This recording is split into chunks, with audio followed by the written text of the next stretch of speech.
नमस्कार, मैं रेखा पांडे आप सभी का स्वागत अभिनंदन वंदन करती हूँ अपने चैनल रेखा रिस्टार्ट पे।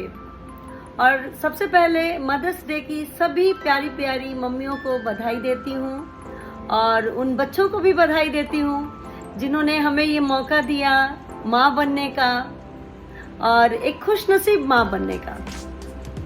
तो हम लोग की बातें तो बच्चों के बारे में कितनी सारी, किसी भी मदर को उठा लीजिए तो मदर बनने के एहसास से लेकर आज तक की कोई भी बातें कोई भी माँ कुछ भी नहीं भूलती है।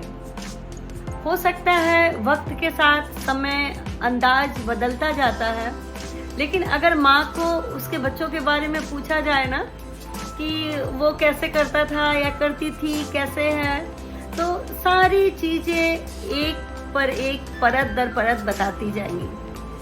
लेकिन जैसा कि मैंने ये चैनल ही शुरू किया था उन माँओं के लिए जो बच्चे जिसके बाहर चले जाते हैं, तो वो माएँ कैसे रहती हैं, क्या करती हैं।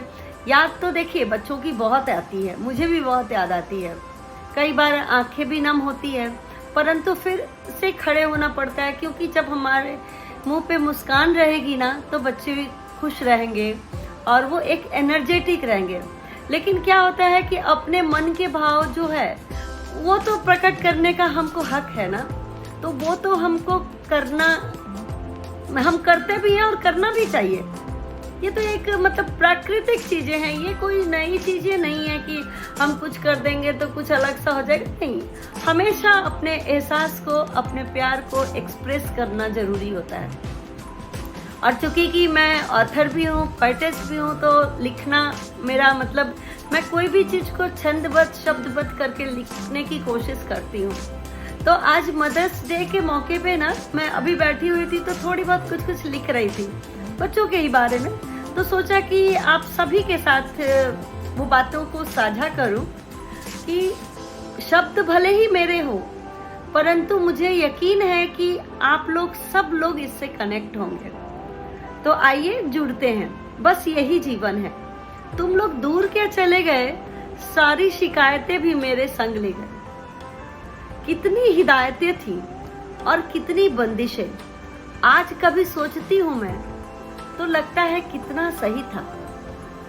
उस वक्त बेशक तुम थोड़े असमर्थ थे, उन दिनों तुम लोग, पर कितनी विषमताएं तुम्हें छू भी नहीं पाती थी।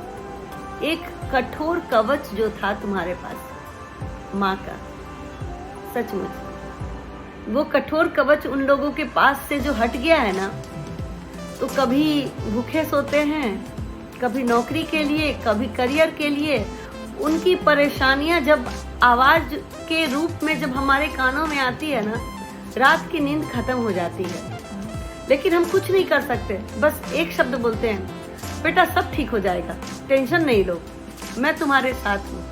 और ये मैं तुम्हारे साथ हूँ शब्द सुन के उनके में भी एक जोश और उत्साह भर जाता है। आगे सुनते हैं। परंतु आज के युग में उस कवच से मजबूत कवच की जरूरत थी तुम्हें, इसलिए तो घर से तुम बाहर निकल गए, अनजानी पथरीली राहों पे गिरना और उठना दोनों सिखाए। अब तो ना कोई हिदायत है और ना कोई शिकायत। सचमुच दिन भर शिकायत रहती थी, ऐसा नहीं करते, वैसा नहीं करते, ऐसे करो वैसे करो। अब तो ना कुछ शिकायत है और ना कुछ हिदायत है, बस अब इम्तिहान है जो तुमने सीखा है और मैंने सिखाया है। बस यही जीवन है, बस यही जीवन है। सचमुच जो हम बच्चों को संस्कार दे के घर से भेजते हैं ना, आप उस पे भरोसा कीजिए हमेशा। कुछ बच्चे गड़बड़ भी करेंगे तो भी ये जान लीजिएगा कि उनके मन में 2 दिन 4 दिन 10 दिन के बाद वो संस्कार, वो गिल्ट आएगा उनके पास कि नहीं ये चीज गलत है, ऐसे करना है। शुरू में हम लोग को बहुत अच्छे से मालूम है, जब बच्चे घर से जाते हैं तो 5-6 बजे उठने वाले बच्चे भी 8-10 बजे उठने लगते हैं, 12 बजे भी उठ सकते हैं, क्योंकि उनको उठाने वाला तो कोई है नहीं, बंदिश है नहीं। लेकिन 2 दिन 4 दिन के बाद उनको खुद रियलाइज होने लगेगा कि नहीं ये गलत है। और वो बच्चे टाइम पे उठने भी लगेंगे, टाइम पे ब्रेकफास्ट भी लेंगे और टाइम पे कॉलेज भी जाते हैं। इसी को तो संस्कार कहते हैं। आप भरोसा कीजिए अपने दिए हुए बच्चों को संस्कार पे, उड़ने दीजिए। उड़ के घर पे ही आएंगे बच्चे, कहीं जाएंगे नहीं। ज़्यादा अगर हम टाइट करेंगे तो दिक्कत की बात है। एक बार फिर से आप सभी को मदर्स डे की ढेरों ढेरों बधाई, और उन बच्चों को भी बधाई जो इतना सुंदर, दुनिया का सबसे खूबसूरत पावर माँ बनने का हमें जो दिया है। शुक्रिया।